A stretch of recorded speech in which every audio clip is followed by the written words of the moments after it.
오늘의 말씀은 예레미야 8장 18절부터 9장 6절까지 말씀입니다. 슬프다 나의 근심이여 어떻게 위로를 받을 수 있을까?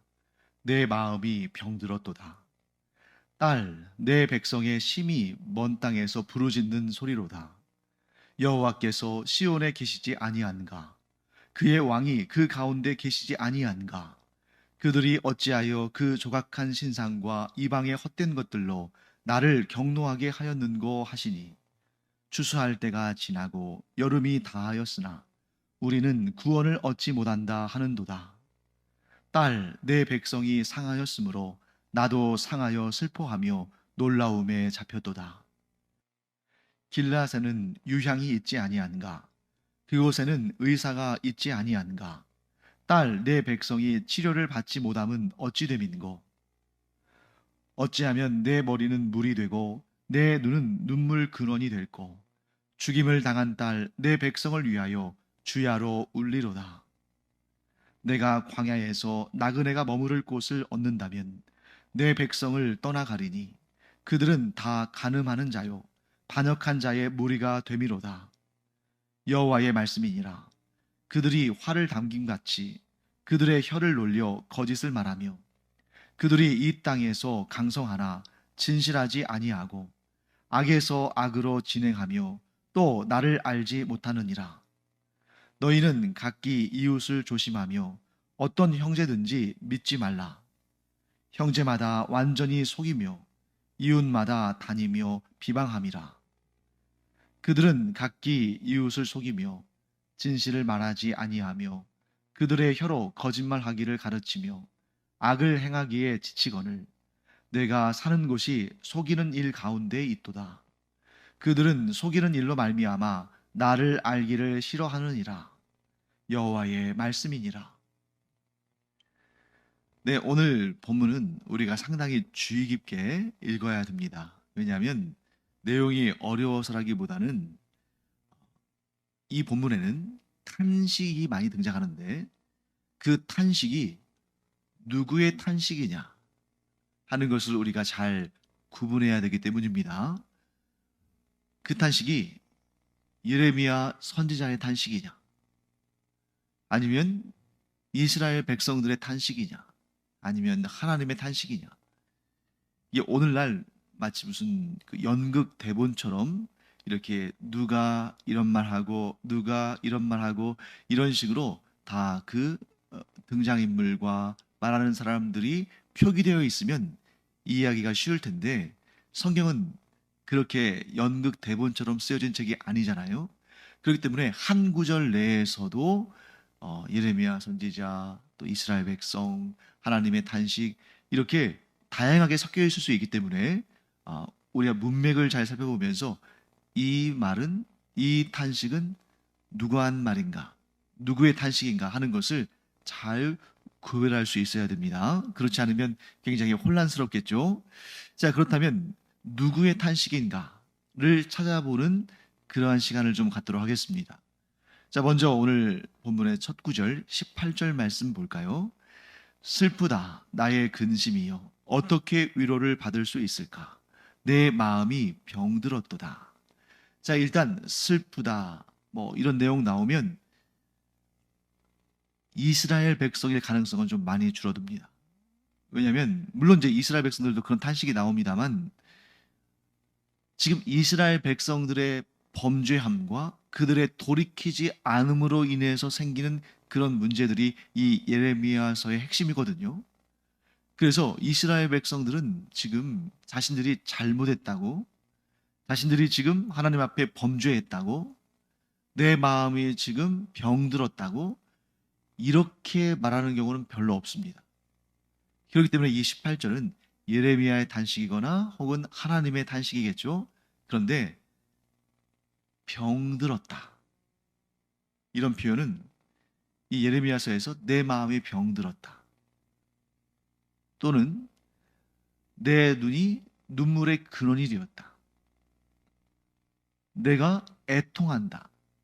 슬픔이 차고 넘친다. 이런 표현들이 나오면 보통은 예레미야의 탄식으로 보면은 거의 맞습니다. 즉 18절 말씀은 예레미야의 탄식입니다. 예레미야가 뭐라고 말합니까? 슬프다. 나의 근심이요. 어떻게 위로를 받을 수 있을까? 자, 무슨 말입니까? 내 안에 위로를 받을 수 없는 근심이 있다는 거죠. 그 근심은 무엇 때문에 생긴 것입니까? 이스라엘 백성들의 그 범죄함, 타락함으로 말미암아 생긴 거죠. 이 예레미야 선지자의 심정이 좀 그 부모의 마음과 비슷한 것 같습니다. 그래서 부모가 자식 때문에 슬프고 마음 아프고 근심이 생기고 하는 일들은 뭐 간혹 있고 또 때로는 뭐 자주 있을 수 있겠죠. 그런데 그 부모에게 위로를 받을 수 없을 정도로 근심이 생길 때, 또 18절의 그 후반부에 나오는 것처럼 마음이 병들 정도로 고통이 있을 때, 언제일까요? 공부 잘하고 못하고, 물론 공부를 잘하면 좋죠. 그런데 공부를 못한다고 해서 마음이 병들 정도까지, 위로를 받을 수 없을 정도로까지 근심하면 그것은 그 부모에게 잘못이 있는 겁니다. 자녀가 성실해서, 머리도 좋아서, 선생님 말씀 잘 듣고 부모 말씀 순종해서 공부 잘하면 너무너무 좋은 일이죠. 그런데 자녀가 공부를 못한다고 해서 정말 자기의 마음이 병들 정도까지 근심하고 그 어떤 것도 위로가 되지 않는다면 신앙생활을 바르게 하고 있는지를 한번 점검할 필요가 있습니다. 그런데 어느 때에 정말 그 부모의 마음이 너무너무 슬퍼서 위로를 받을 수 없을 정도로 근심이 쌓이고 마음이 병들 때는 언젠가? 딱 한 가지죠. 그것은 자녀가 부모와 자식 사이의 관계를 끊을 때죠. 다른 모든 일들은 사실 부모의 입장에서는 항상 물가에 내놓은 자식처럼 늘 걱정도 되고 근심도 되고 또 더 잘했으면 좋겠고 하는 그런 마음이 있는 것은 당연한 거지만 부모는 부모잖아요. 그러니까 자식에게 좀 안 좋은 부분이 있고 약점이 있고 문제가 있다 할지라도 그것을 좀 떠안고 그를 위해서 기도하고 또 기다려주고 참아주고 그렇게 할 수 있죠. 그런데 그 부모에게 있어서 가장 고통스러운 그 무엇으로도 위로를 받을 수 없는 그런 근심을 쌓게 만드는 그리고 마음이 병들게 하는 그런 자식의 행위는 딱 하나입니다. 이제 더 이상 부모 자식 간의 관계를 갖지 않겠다. 이제 나의 어머니가 아니다. 나의 아버지가 아니다. 하고 집을 나가버린 것. 그것보다 더 고통스럽고 더 슬프고 더 근심이 되고 더 마음을 병들게 하는 게 어디 있겠습니까? 그래서 이 18절 말씀을 통해서 우리는 예레미야가 하나님의 마음을 동감하고 있다는 것을 보게 돼요. 하나님의 심정을 공감하고 있다는 것을 보게 되는 것입니다. 이게 바로 참 선지자의 모습입니다. 참 선지자는 하나님의 말씀을 전하는 그런 역할뿐만 아니라 하나님의 마음을 동감하고 또한 공감하는 그러한 사람이 참 선지자예요. 지금 예레미야 선지자가 18절에서 하고 있는 말은 하나님께서 느끼고 있는 그 말씀을, 그 마음을, 그 감정을 그대로 표현한 것입니다. 그러니까 이 18절 말씀은 예레미야의 입에서 나오는 탄식이지만 하나님의 탄식과 같은 내용이기도 한 것입니다. 자, 그래서 슬프다. 나의 근심이요. 어떻게 위로를 받을 수 있을까? 내 마음이 병들어도다. 하나님의 말씀, 하나님의 마음이나 다를 바가 없는 거죠. 예레미야 선지자가 참 선지자이기 때문에 하나님의 마음을 그대로 동감하며 공감하고 있다. 이렇게 볼 수가 있습니다. 자, 그 다음에 19절이 가장 어려운 구절입니다. 왜냐하면 이 19절에는 여러 화자가 등장하기 때문에요.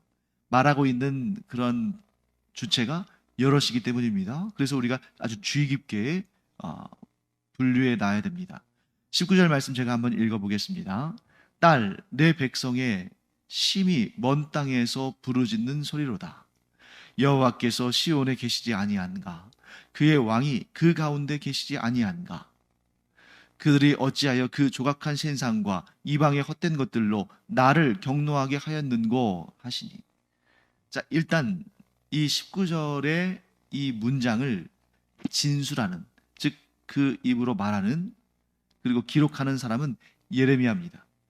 예레미야가 뭐라고 말을 시작하냐면 딸, 내 백성의 심히 먼 땅에서 부르짖는 소리로다.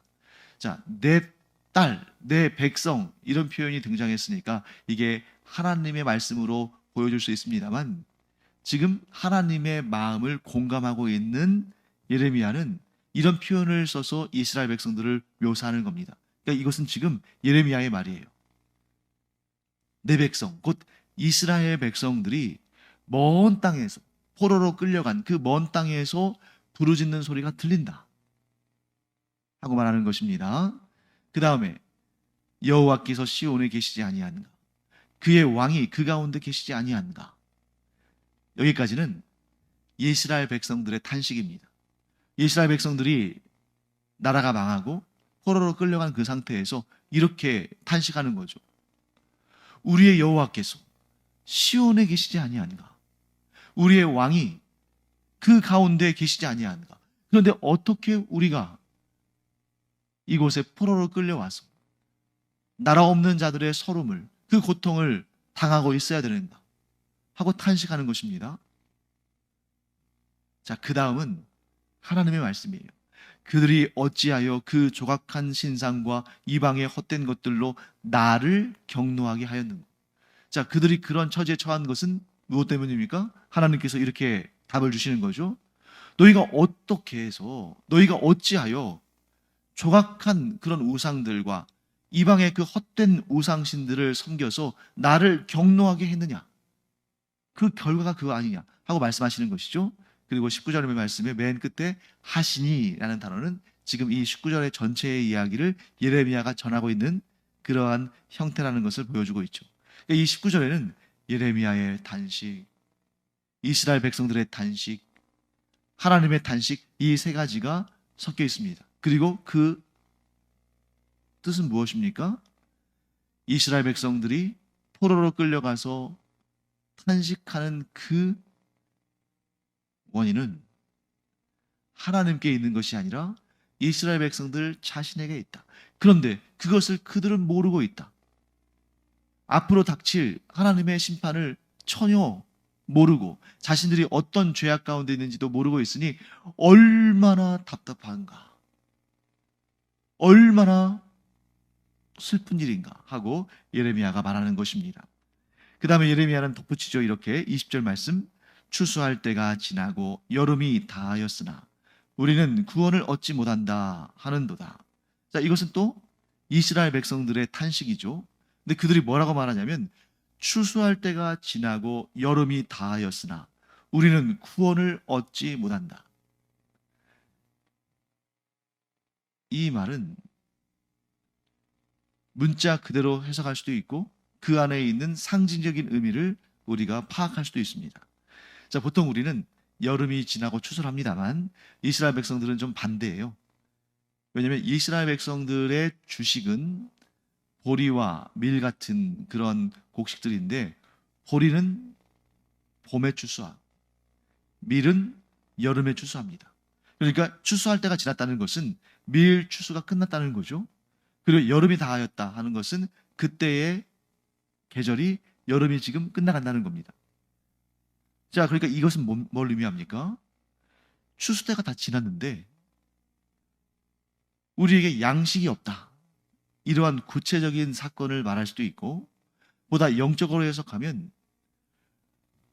우리가 열매를 맺지 못했구나. 답이 없구나. 우리에게 구원이 없구나. 자, 이 정도 되면, 이 정도 우리가 부르짖고 이 정도 우리가 탄식하고 그러면 하나님께서 응답하셔서 구원을 이루셨는데 그게 그들의 역사의 발자취잖아요.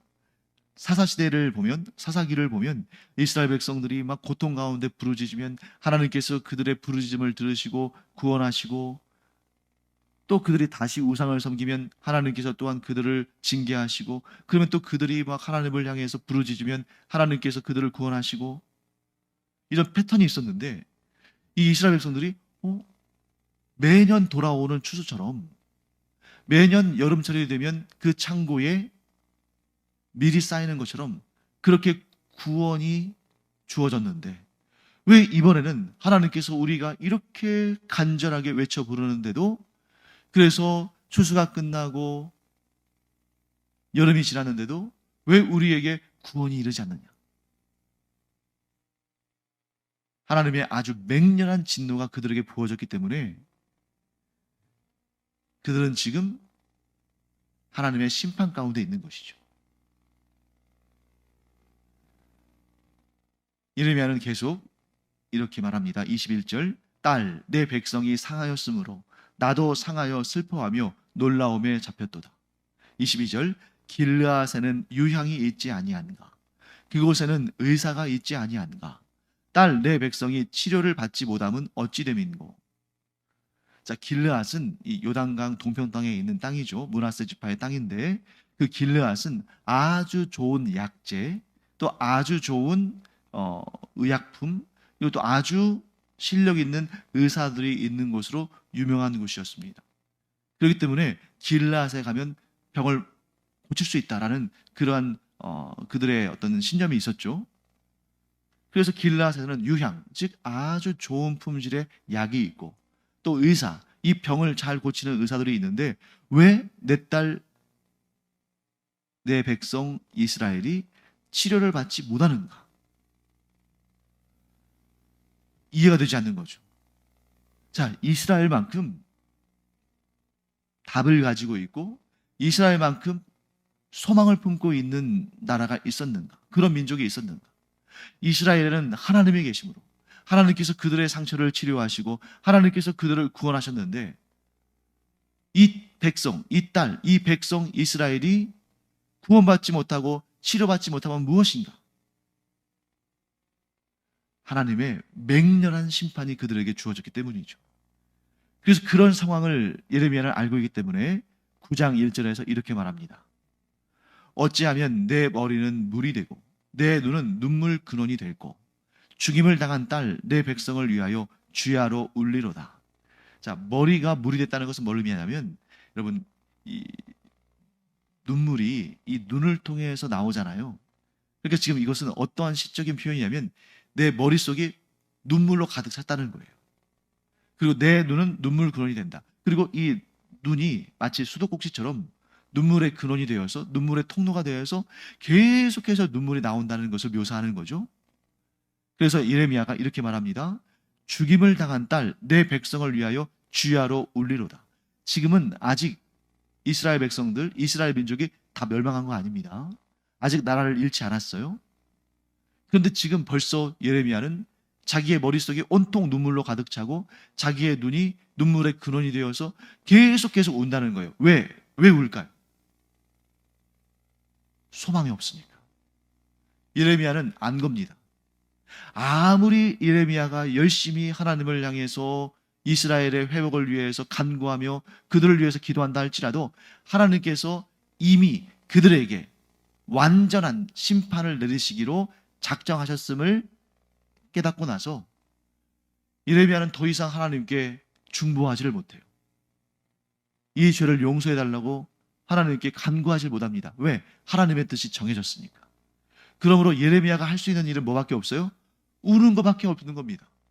그래서 예레미야 선지자가 눈물의 선지자라고 별명을 갖게 된 거죠.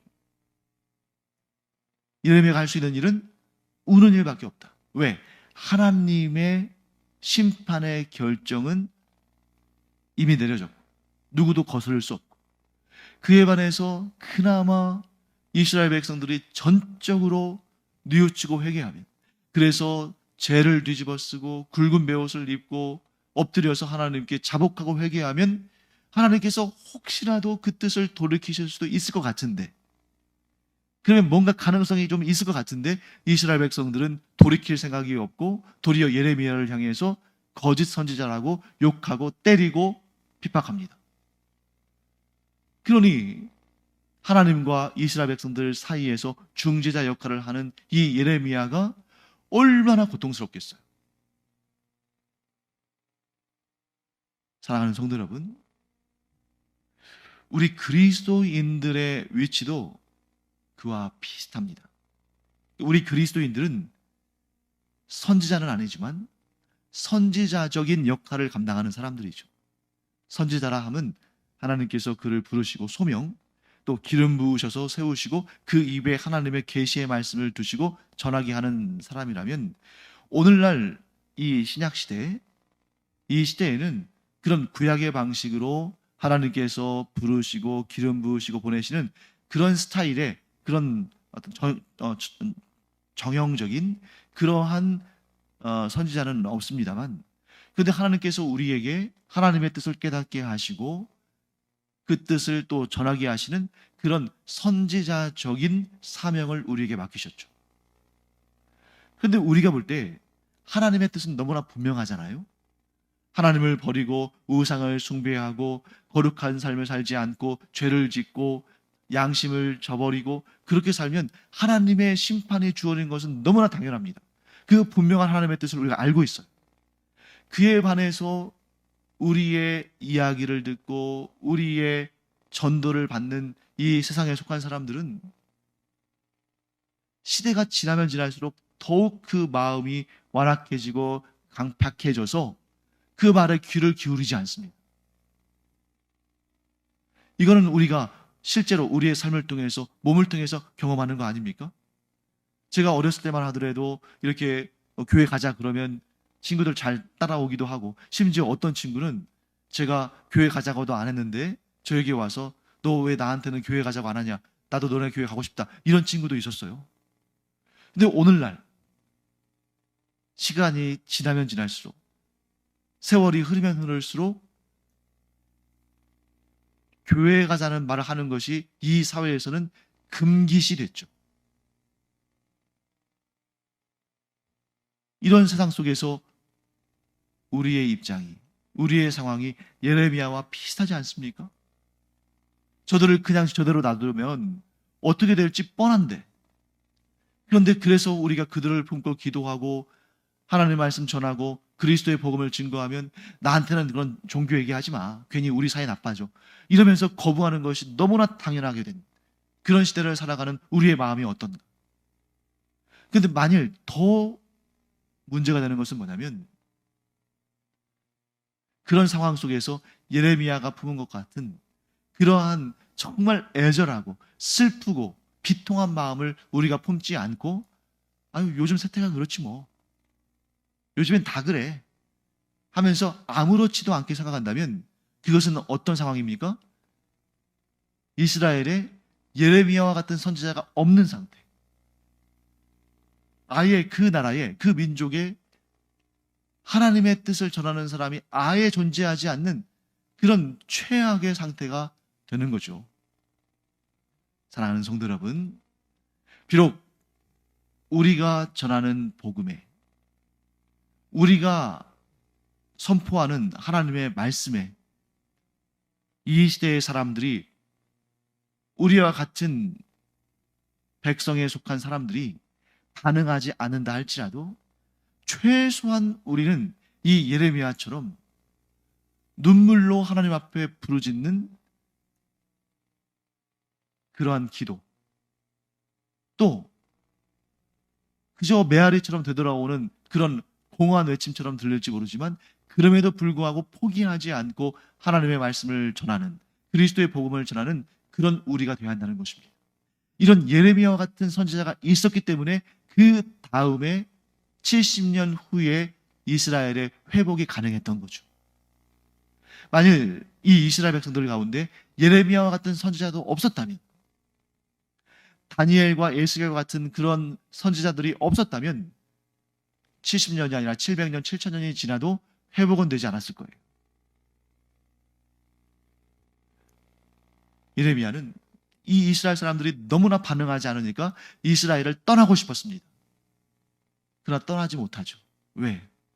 자신마저 떠나면 이 이스라엘 땅에서 이 이스라엘 민족에게 하나님의 말씀을 전할 자가 없으니까. 우리도 마찬가지입니다. 내가 복음을 아무리 애써 전해도 반응하지 않는 사람들을 보면서 그냥 떠나고 싶은 마음이 들 수 있어요. 또 우리 신대주 강영교회처럼 이런 소규모 교회를 섬기는 그런 열정을 가지고 있는 성도들은 정말 자기는 열심히 신앙생활하고 열심히 봉사하고 섬기는데 반응이 없는 그런 사람들을 볼 때 좀 낙심이 되고 좀 떠나고 싶은 마음이 들 수도 있습니다. 그러나 예레미야처럼 떠나고 싶지만 떠나지 않고 그 자리를 지키며 자기에게 맡겨진 그 사명을 감당하는 사람이 있기에 그 공동체에 소망이 있다. 회복이 있고 구원이 임한다. 우리 각자가 하나님의 부르심을 받은 자리에서 예레미야처럼 떠나고 싶은 마음이 불쑥불쑥 일어난다 할지라도 떠나지 않고 그 자리를 묵묵히 지키며 나에게 맡겨주신 그 사명을 충성되이 성실히 감당해 나갈 때에 예레미야 선지자가 받은 복을 우리도 받게 되고 예레미야 선지자가 목격한 믿음의 눈으로 목격한 그 회복도 우리가 회복하게 우리도 그 회복의 역사를 경험하게 될 줄 믿습니다. 기도하겠습니다. 하나님 감사합니다. 예레미야가 정말 반응 없는 이스라엘 백성들을 보면서 이스라엘을 떠나고 싶어 했지만 그 백성들을 떠나고 싶어 했지만 끝까지 하나님께서 부르신 그 소명의 자리 그리고 그 사명을 감당했을 때 결국 이스라엘에게 소망과 구원의 역사가 주어진 것을 봅니다. 저희도 그와 같게 하여 주셔서 끝까지 주님께서 불러주신 그 자리에서 충성을 다하여 그 사명을 감당함으로 저희들을 통해서 하나님의 긍휼과 은혜와 구원의 역사가 힘있게 나타나는 그런 경험을 하게 하여 주시옵소서. 감사드리며 예수님의 이름으로 축복하며 기도합니다. 아멘. 하나님의 역사는 탄식하는 자들이 있을 때에 일어납니다. 모든 것이 다 형통하다면 하나님의 역사가 일어날 필요가 뭐가 있겠어요? 문제가 있으니까. 또 그 문제를 보는 눈이 있으니까. 탄식하는 사람들이 있으니까. 그런데 탄식으로 그치지 않고 기도하며 하나님의 선하신 역사를 갈망하는 성도들이 있으니까 하나님께서 일하시는 것이죠. 오늘 우리의 기도의 시간이 그와 같은 시간이 되기를 바랍니다. 기도하겠습니다.